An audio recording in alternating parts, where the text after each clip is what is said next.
You're listening to the Candid Comms podcast with Rachel Miller. Tune in for practical advice and inspirational ideas to help you focus on all things internal communication related.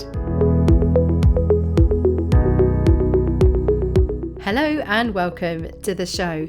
Today we are focused on internal comms channels and in particular the purpose of your internal comms channels. And as ever, you will leave with one thing to know, one thing to do and one thing to think about. Are you ready? Let's get started. Do you know the purpose of each of your internal communication channels? Now, if you're listening to this episode thinking, well, yes, of course I do. Excellent. Well done you. However, that's often not the case. We often have inside organisations a whole list of internal communication channels. Some of them may be owned by the internal comms team and some may not. I'll share a link in the show notes, allthingsic.com/podcast, where I was talking about how to create a channel strategy, because part of that is how to fill in a channels matrix. Now, channels matrix is basically a table.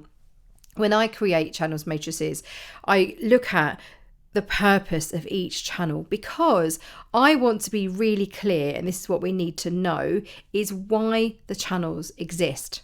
So part of my columns for a channels matrix are the name of the channel, the type, so whether they're printed or digital perhaps. I want to know the purpose, so what makes them exist? What's the business problem that they're trying to solve? And we'll come back to that in a moment. Other columns might be the frequency, might be the intended audience, who it's for. I often have two versions of a channels matrix. One that's for the organisation, which might have things like what makes a great story. And it might have things like who owns it. So that could be the internal communication team, or it might be someone else inside the organisation. And then I often have a version for a comms team. And that version of your channels matrix includes columns like budget and resourcing. So what I mean by that is how much as a percentage or an actual figure of the internal communication budget is spent on that particular channel, and how much time does it take? How long do we spend updating, writing, refreshing, creating that channel every month? So if it's a day a week, I will say it's 4 days a month, for example, that's spent on that channel. And that's really important for me because I want to see, as a head of a function, I want to be able to see where are we spending our effort, energy and budget. And then think about measurement as well. So one of the columns there is measurement. So what does good look like? What are we aiming to achieve? What are the outcomes that we're hoping for from this particular channel?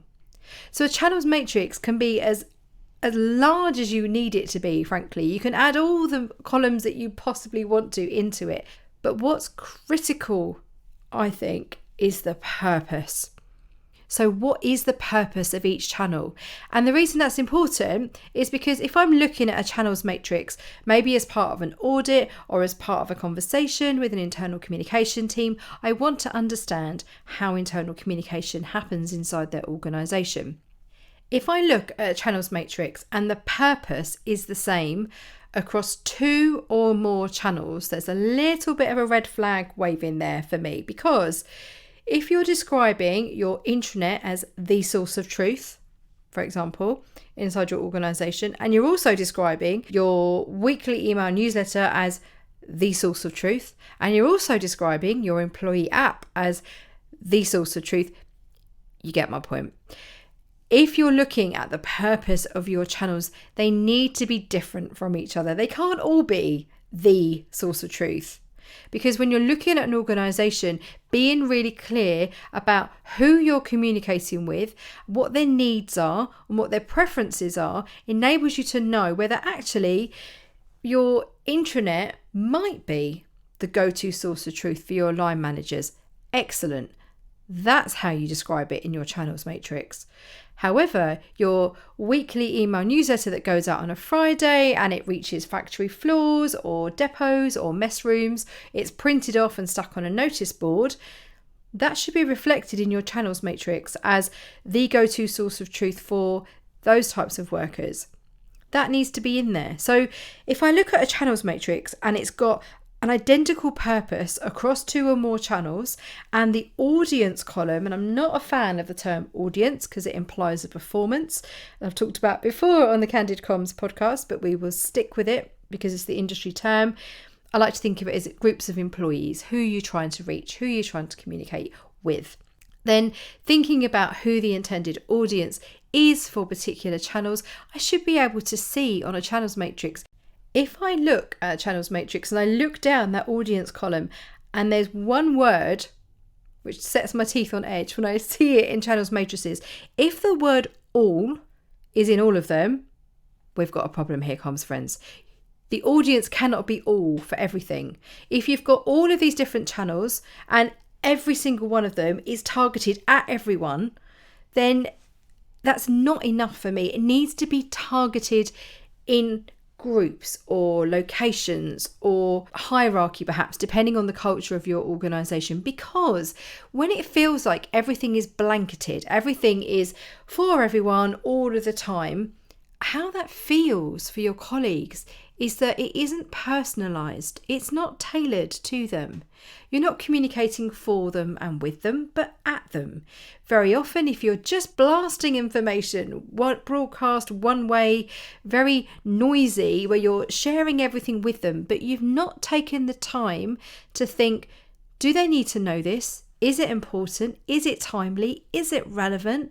And it feels like for your colleagues that I'm receiving all this information, but I don't know why. I'm not in that country, or I don't work for that brand, or that's not my region, or that's not my senior manager, or that's not my reporting line. Then it feels like internal communication is irrelevant.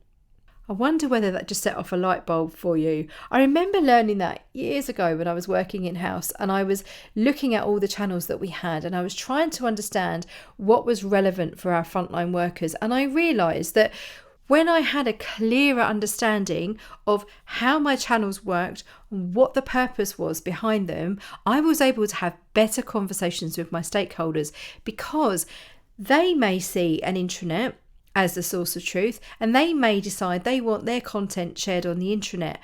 But if I knew the conversations we were having, they had a story for frontline workers, for example, and I knew that the intranet wasn't accessible for our frontline workers. They didn't have work devices. They didn't have it on their own devices. They had no way to access the intranet.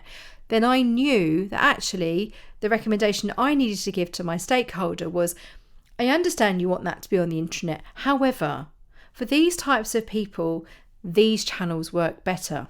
That is absolute gold dust for us as internal communicators and for our stakeholders.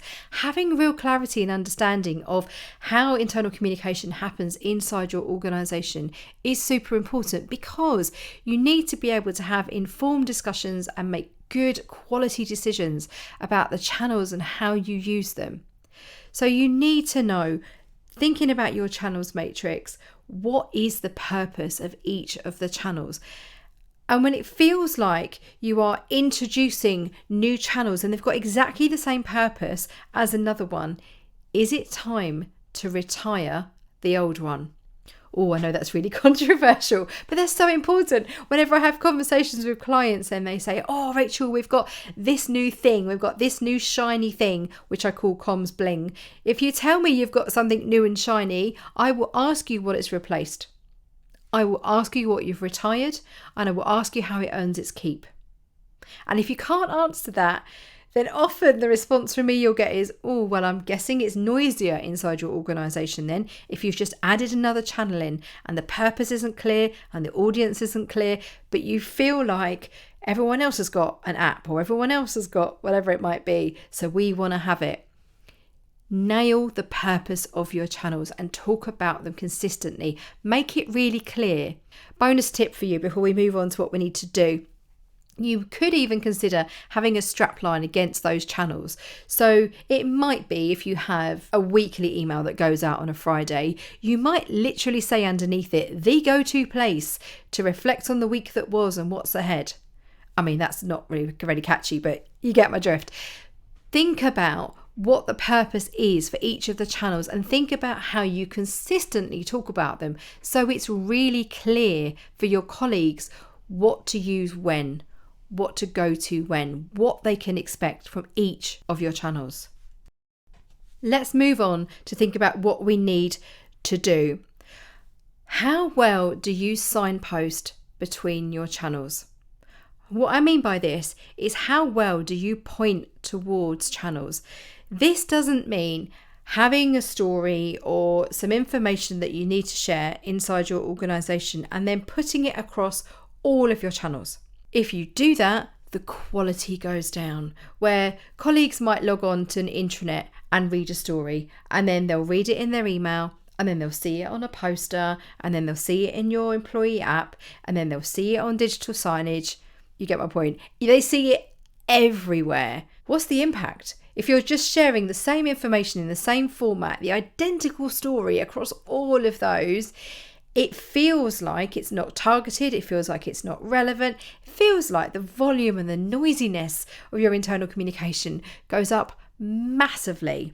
What I look for inside organisations is how well channels work collectively well with each other. So if I'm looking at a channels matrix, I'm looking at the signposts. I want to understand how, and normally it's the cadence, the rhythm, so the frequency of the channels. I want to understand there's a channel which is weekly, there's a channel which is fortnightly, there's a channel which is monthly perhaps, and that they point to each other. So in a town hall, for example, so an all-employee meeting, it's great when you're able to say, here's what's on the intranet, for example, like 3 things to be aware of that we've published on the intranet.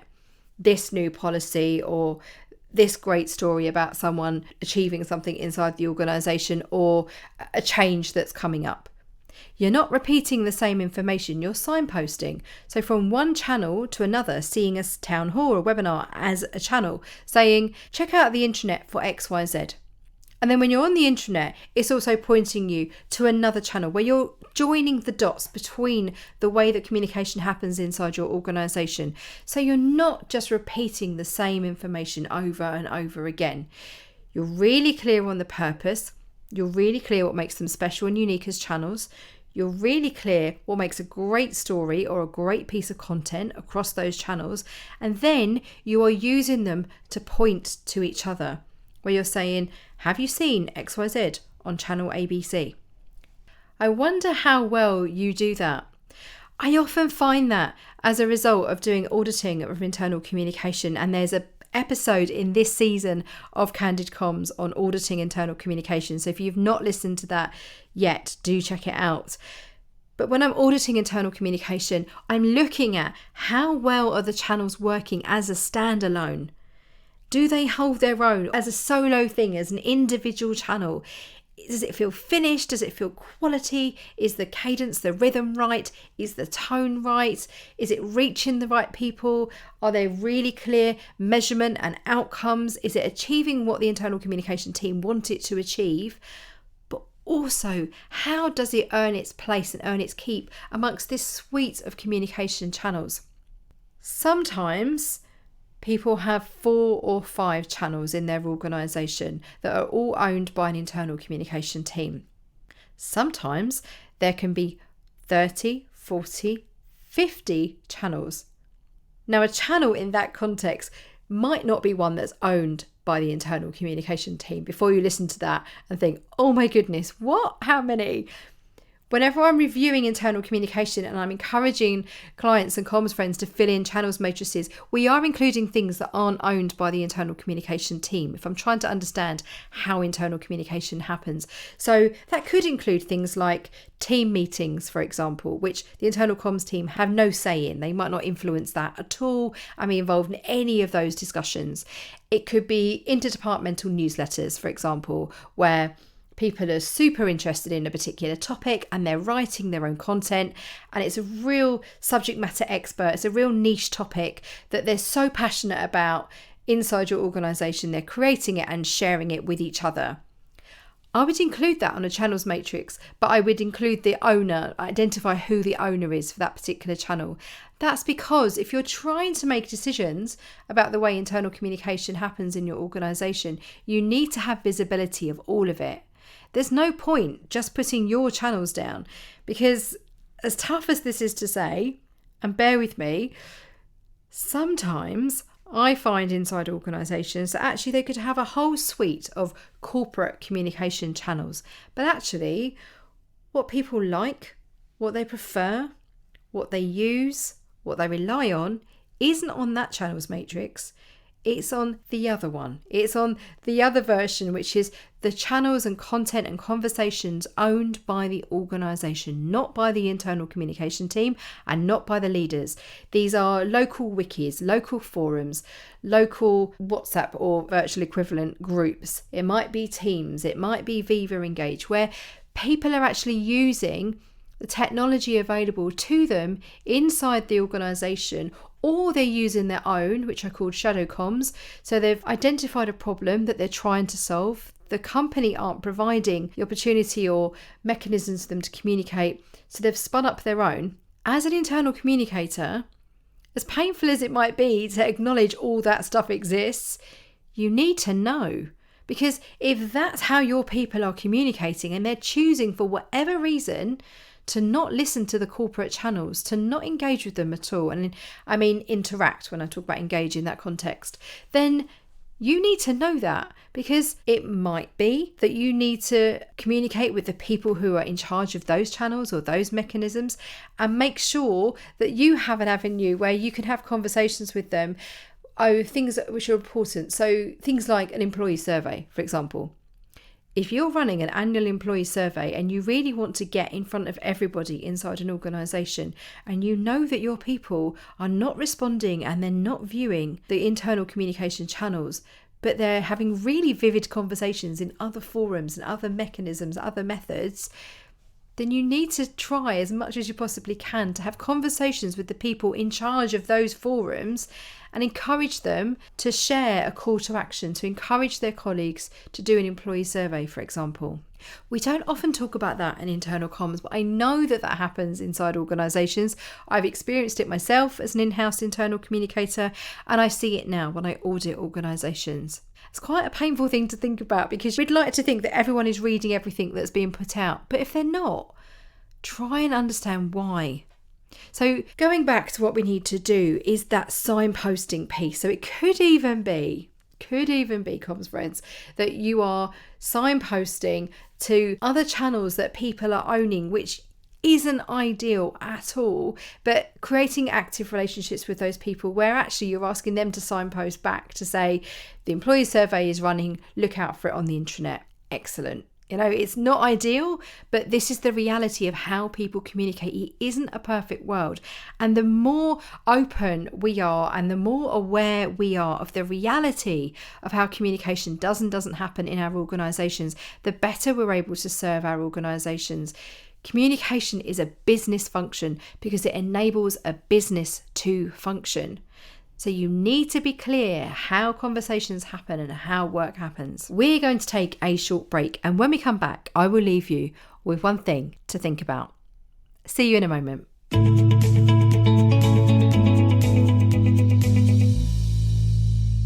Candid Comms is brought to you by All Things IC. My brilliant team and I offer consultancy, training and mentoring to help you thrive in your internal communication role. You can choose from online learning, in-person and bespoke courses.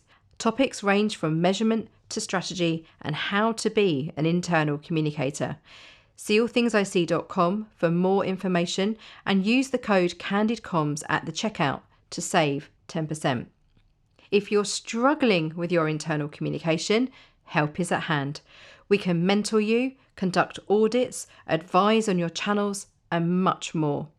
Contact us via hello@allthingsic.com and we'll talk it through together.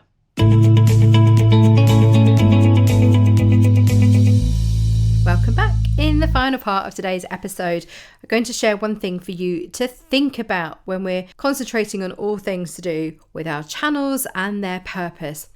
Cast your mind back to when you joined your current organisation.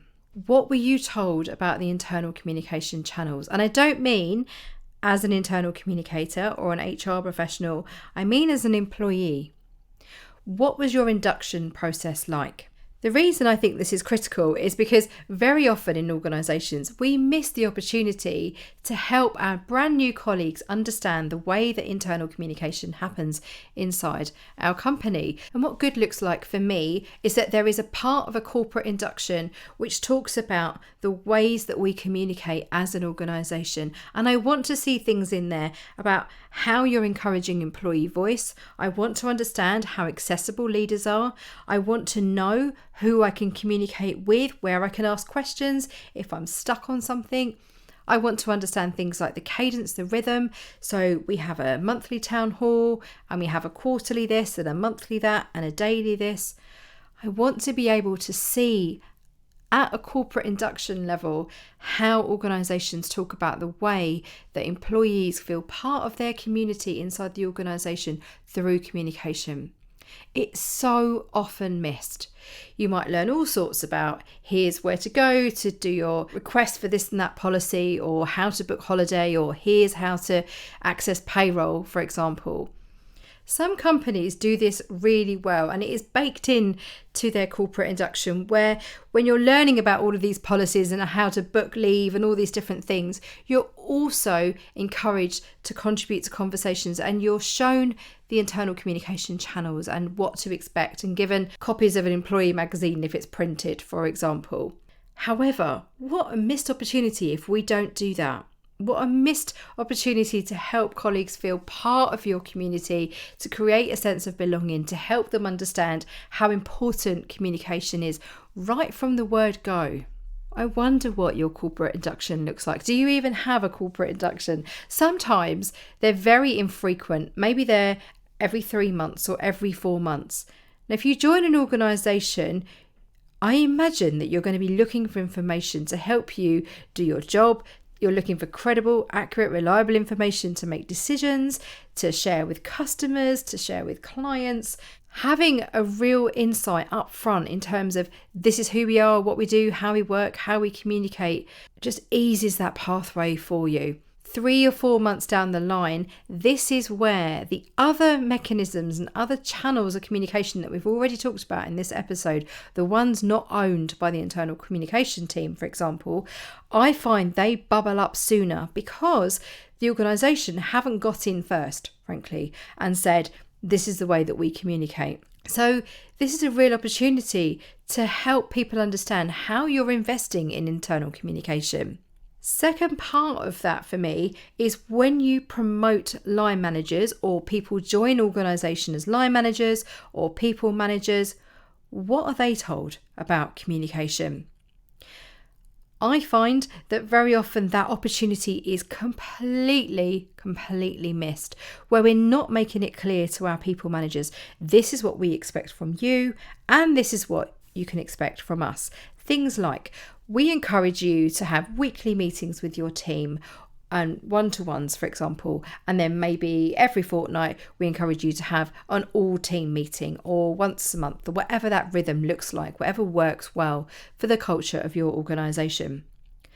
What are you saying to people when they get promoted as people managers or line managers? Are you helping them understand, here are the channels, here's the purpose behind them, this is what's available for you as a line manager, here's where there's a community of other line managers, for example, where you can ask questions first. Maybe you have a briefing system, for example, where you have a presentation that's shared with colleagues, but it's sent to line managers, people managers first, and they have an opportunity to have a call and discuss it. That's really critical to know. If you've just been promoted or joined an organisation as a line manager, you need to know that that exists. You're not going to magically know that that's in place. So that's what I encourage you to think about for your organisation. Think about how you are introducing and talking about your channels when people join the organisation for the first time and when they get promoted or join as people managers or line managers. Is it really clear? If you miss those opportunities to help people understand how communication happens, Yeah, they can pick it up. Of course they can over time, but it might be that they start to use other channels because they don't understand the importance of the ones that you've got in place. If you're looking at your channels matrix, something else I like to do with comms teams is get them to rank their channels. So as a bonus tip for you, something I want you to think about taking away from this episode. If you look at your channels matrix, I've got 3 questions for you. I did this with a comms team last week actually, and it was fascinating hearing their answers. I asked them, what are your top 3 channels as the internal communication team? And you can set your own criteria. It could be the ones that you enjoy doing the most, the ones you think have the biggest impact, the ones you spend the most time on, the ones that cost you the most. It's up to you what that criteria is.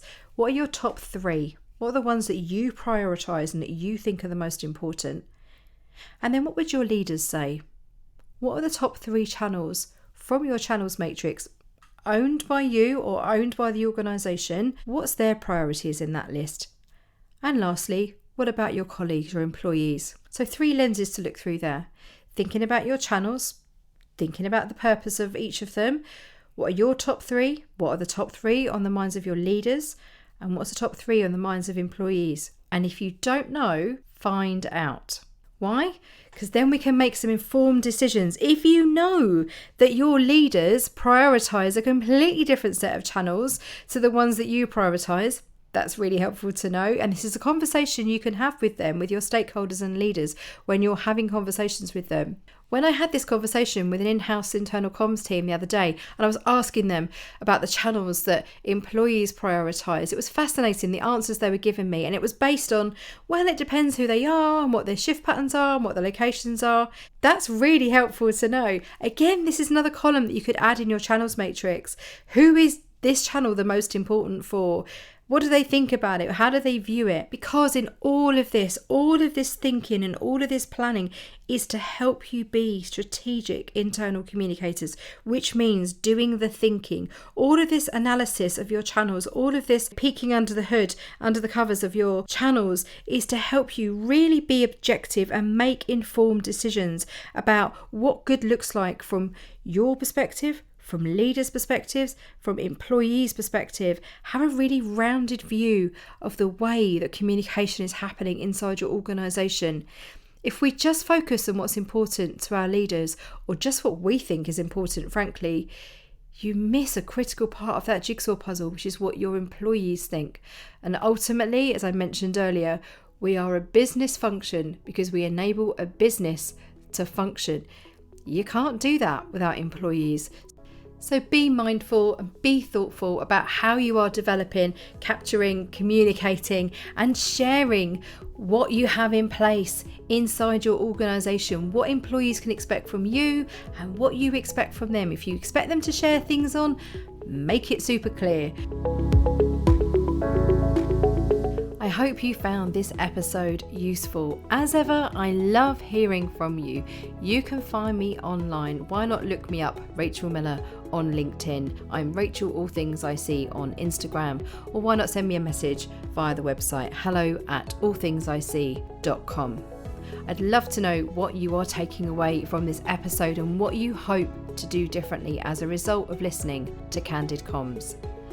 And remember, what happens inside is reflected outside. See you again soon.